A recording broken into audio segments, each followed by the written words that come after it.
Thank you for coming out here with the sheriff, Mr. Jensen. We're going to need the support of the citizens if we're to carry out our mission. And it sounds as if you're one of the men who commands their attention. Just a fella trying to get along. And I admit, I'm more than a mite curious about this mission you just mentioned. Of course. It's really very simple. Talbot stood ramrod straight and clasped his hands together behind his back. My men and I are here to see that every man, woman, and child in this valley isn't slaughtered by filthy savages. All Smoke and Monty could do was stare at the officer. What in blazes are you talking about? Talbot's face stiffened. We haven't heard anything about an Indian threat around here, Colonel. From the sound of it, that's what you're talking about. Talbot relaxed slightly. Indeed it is, Mr. Jensen.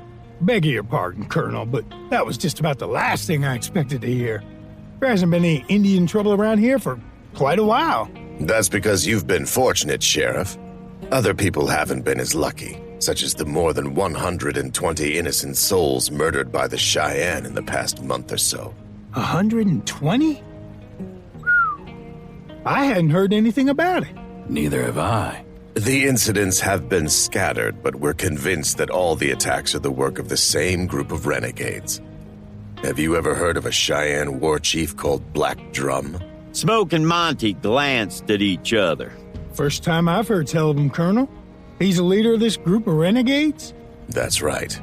He and some of his followers left the reservation in Indian Territory a while back, killing several people at the local agency when they did so.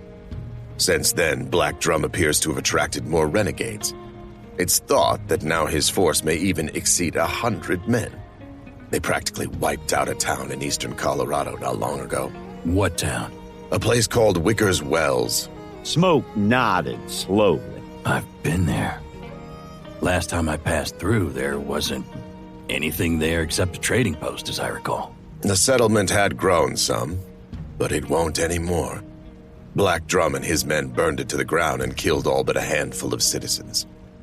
I don't want that happening to Big Rock. Believe me, I don't either.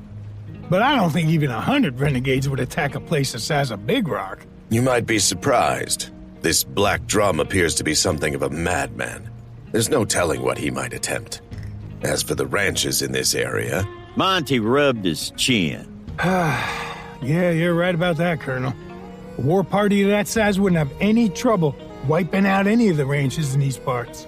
Do you know for sure that those renegades are headed in this direction, Colonel? I don't know that Big Rock is specifically their target, Mr. Jensen. But if they continue following the path they have been, then they are headed straight for you.